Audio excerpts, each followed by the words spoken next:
Company का formation किया जा सकता है। अब की वीडियो जो आ रही है, जो वीडियो आज देख रहे हैं आप, इस वीडियो में मैं आपको बताऊंगा कि कंपनी के फॉर्मेशन में सबसे पहला जो पॉइंट आता है प्रवर्तन। उस प्रवर्तन में जो भी पार्टी, जो भी व्यक्ति कंपनी का प्रवर्तन करवाता है उसको हम लोग कंपनी का प्रवर्तक कहते हैं। तो प्रवर्तक के बारे में इस वीडियो में हम लोग जानेंगे। बहुत ही शॉर्ट वीडियो होगी, बट प्रवर्तक के बारे में पूरी और अच्छी जानकारी आपको मिलेगी। तो चलिए शुरू करते हैं। सबसे पहले हम लोग देखेंगे कि प्रवर्तक होता कौन है। जो व्यक्ति किसी कंपनी के निर्माण के लिए आवश्यक साधनों को जुटाकर उसे कार्य रूप में परिवर्तित करने की प्रारंभिक योजना बनाता है तथा उस कंपनी को वैधानिक अस्तित्व दिलाता है, वह व्यक्ति उस कंपनी का प्रवर्तक कहलाता है। ये तो हो गई दोस्तों थियरी वाली बात। अब असल में प्रवर्तक क्या होता है, इसको आप कैसे समझेंगे, तो ध्यान से मेरी बात सुनिएगा और समझिएगा कि ये जो प्रवर्तक शब्द है, मैंने आपको इसके पहले भी बताया था कि भाई प्रवर्तक का मतलब वो व्यक्ति होता है जिसके दिमाग में एक आइडिया आया कि मैं फला ये बिजनेस करके अच्छा अर्निंग कर सकता हूँ, अच्छी इनकम कर सकता हूँ और बहुत सारे लोगों को जिनकी जिंदगियों को मैं क्या कर सकता हूँ, अच्छा बना सकता हूँ। तो ऐसी स्थिति में जिस व्यक्ति के दिमाग में ये ख्याल आया, उसने क्या किया, तुरंत स्टार्ट कर दिया उस पर काम करना। अब चूंकि कोई भी बिजनेस या उद्योग खड़ा करने के लिए पैसे की जरूरत होती है, तो उसने तुरंत अपने जैसे दो चार लोगों को ढूंढना शुरू कर दिया। उसने दो चार लोगों को ढूंढा, ढूंढने के बाद फिर उसने फॉर्मेशन करना कंपनी का शुरू किया, पूंजी की व्यवस्था की। तो ओवरऑल ये सारा काम करने वाला जो व्यक्ति होता है वही उस कंपनी का प्रवर्तक कहलाता है। प्रवर्तक को प्रमोटर भी बोला जाता है, और प्रमोटर शब्द आप लोग अंग्रेजी में अच्छे समझ रहे होंगे प्रमोटर क्या होता है। जो प्रमोशन करता है कंपनी का, प्रवर्तन करता है कंपनी का, वही क्या होता है, प्रवर्तक होता है। दूसरे शब्दों में हम लोग समझ सकते हैं किसी कंपनी के प्रवर्तक एक या एक से अधिक इसमें बताया गया है कि किसी कंपनी के प्रवर्तक एक या एक से अधिक व्यक्ति, फर्म, व्यवसायिक संघ, संगठन अथवा अन्य कंपनी भी हो सकती है। ओके, मतलब कि कोई जरूरी नहीं है कि प्रवर्तक एक आदमी अकेला हो, जिसने वो बिजनेस जिसके दिमाग में आया वही प्रवर्तक हो सकता है। कई व्यक्तियों का समूह भी हो सकता है। और कोई फर्म है, उसके दिमाग में आया, उसने क्या किया कि एक कंपनी खड़ी करनी शुरू कर दी, तो वो फर्म भी प्रवर्तक हो सकता है। और कोई व्यवसायिक संघ है, वो भी प्रवर्तक हो सकता है। कोई संगठन है या कोई कंपनी खुद, वो भी प्रवर्तक बन सकती है।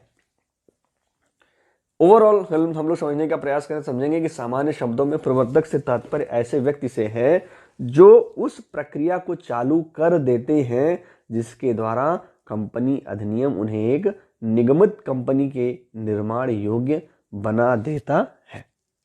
ओके, ओवरऑल भाई कोई भी प्रवर्तक जो होगा वो, उसकी जिम्मेदारी होगी वो स्टार्ट करेगा अपने आइडियाज से लेकर के, और वन बाय वन सारे पॉइंट्स जो भी अन्य उस कंपनी के उसके जैसे लोग होंगे उनको इकट्ठा करना, पूंजी की व्यवस्था करना।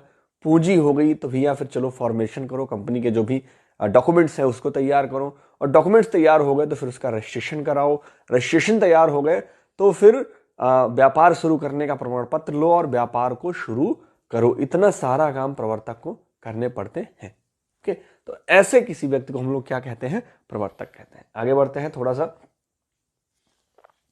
कि भाई चूंकि हम लोग पढ़ रहे हैं कंपनी अधिनियम को, तो कंपनी अधिनियम ने भी प्रवर्तक को परिभाषित किया है। आइए हम लोग समझते हैं। थोड़ी सी ये परिभाषा कठिन होगी, आशा है आप लोग इसके पहले ही आप समझ गए होंगे प्रवर्तक होता क्या है। तो वो तो हो गया कि आपको समझने के लिए, लेकिन अब चूंकि कंपनी अधिनियम ने क्या कहा है तो उसको समझते हैं। कंपनी अधिनियम 2013 की धारा 2 की उपधारा 69 के अनुसार प्रवर्तक ऐसे व्यक्ति होते हैं जो, कौन कौन से व्यक्ति होते हैं, नंबर 1, पहला, जिसका नाम कंपनी विवरण पत्रिका में प्रवर्तक के रूप में दर्शाया गया है या कंपनी द्वारा धारा 92 माने 92 के अंतर्गत फाइल किए जाने वाले वार्षिक विवरणिका में चिन्हित किया गया है। अब आप लोग सोच रहे होंगे कि ये विवरण पत्रिका क्या है। और आप लोग सोच रहे होंगे कि ये वार्षिक विवरणिका क्या है। तो दोस्तों इसके बारे में हम लोग आगे समझेंगे, नेक्स्ट वीडियो में हम लोग समझेंगे कि ये सब चीजें होती क्या है। लेकिन विवरण पत्रिका का मतलब ऐसे समझ लीजिए कि मैंने आपको बताया कि कंपनी का रजिस्ट्रेशन कराने के लिए रजिस्ट्रार के पास कुछ इंपॉर्टेंट डॉक्यूमेंट्स जमा करने पड़ते हैं। उन्हीं डॉक्यूमेंट्स में से एक डॉक्यूमेंट होता है विवरण पत्रिका, जो कि कंपनी के अंदर जितने भी लोग हैं, उनकी क्या पोस्ट है, क्या काम है, कंपनी क्या करेगी, कंपनी का मोटिव क्या है, वो सारा विवरण पत्रिका में लिखा जाता है। तो विवरण पत्रिका के बारे में हम लोग आगे समझेंगे। फिलहाल नंबर 2 पे चलते हैं। ओवरऑल नंबर 1 में इन्होंने ऐसा कहा है कि भाई जिसका नाम कंपनी की विवरण पत्रिका में, जो विवरण पत्रिका होती है रजिस्ट्रेशन के टाइम पे दी जाती है, उसमें प्रवर्तक के रूप में लिखा गया होगा, बताया गया भैया फला आदमी प्रवर्तक होगा हमारी कंपनी का, वो होता है प्रवर्तक। जिस नंबर 2 में आ जाए, जिसका कंपनी के कारोबार पर प्रत्यक्ष या परोक्ष रूप से नियंत्रण हो, भले हो वंशधारी, निदेशक या किसी अन्य रूप में हो। यहां पे बात समझने वाली है कि मैंने आपको पहले ही बताया कि भाई जिसके दिमाग में आइडिया होगा वही मालिक होगा ओवरऑल। तो यहां भी कह रहा है कि कंपनी के कारोबार में जिसका प्रत्यक्ष या परोक्ष रूप से नियंत्रण हो, मतलब एज ए मालिक जो बन के बैठा हो, जिसके आइडियाज हो, वही प्रवर्तक होगा। और सामान्य सी भाषा में हम लोग थोड़ा सा कॉमन सेंस लगा के देख लें कि जो व्यक्ति इतना दिमाग लगाएगा, इतनी मेहनत करेगा, कहीं ना कहीं उसी का नियंत्रण होगा उस पूरे व्यापार पे। नंबर 3 हम लोग देख लेते हैं, जिसके परामर्श, निर्देश या अनुदेश के अनुसार कंपनी का निदेशक मंडल अपना कार्य संचालित करता हो। एक पॉइंट इसमें और है कि धारा 3, ये जो तीसरी धारा मैंने बताया कि जिसके परामर्श, निर्देश, अनुदेश के अनुसार कंपनी का निदेशक मंडल अपना कार्य संचालित करता है, वो कौन सा व्यक्ति, परंतु धारा 3 में वर्णित कुछ भी उस व्यक्ति के प्रति लागू नहीं होगा जो कंपनी में केवल व्यावसायिक हैसियत से कार्यरत होगा, अर्थात वह कंपनी का प्रवर्तक नहीं हो सकता है। ये भी एक पॉइंट आ जाएगा कि भाई कंपनी का प्रवर्तक वो व्यक्ति नहीं हो सकता जो व्यावसायिक हैसियत से कंपनी में लगा हो, जो कंपनी में धन लाभ के लिए बैठा हो, वो प्रवर्तक नहीं हो सकता। क्योंकि प्रवर्तक का काम है पूंजी को इकट्ठा करके पूंजी को लगाना। अब जब इनकम होनी शुरू हो जाएगी बाद में वो अपनी इनकम बनाएगा, लेकिन ये है कि भाई कोई ऐसा आदमी है जो हर महीने की सैलरी ले रहा है, हर महीने कुछ व्यवसायिक हित ले रहा है, वो आदमी प्रवर्तक नहीं हो सकता। थोड़ा सा और आगे बढ़ते हैं। पहली बात तो मैंने आपको बताई कि कॉमन सेंस में क्या होता है प्रवर्तक। दूसरी बात मैंने बताई कंपनी अधिनियम के अनुसार क्या होता है प्रवर्तक। तीसरा, कुछ अपने जो है विधिज्ञ व्यक्ति हैं, जो विधि विशेषज्ञ लोग हैं, उनके अनुसार क्या होता है प्रवर्तक। तो आइए समझते हैं। सबसे पहले श्रीमान न्यायमूर्ति काकभर्न के अनुसार समझते हैं क्या होता है।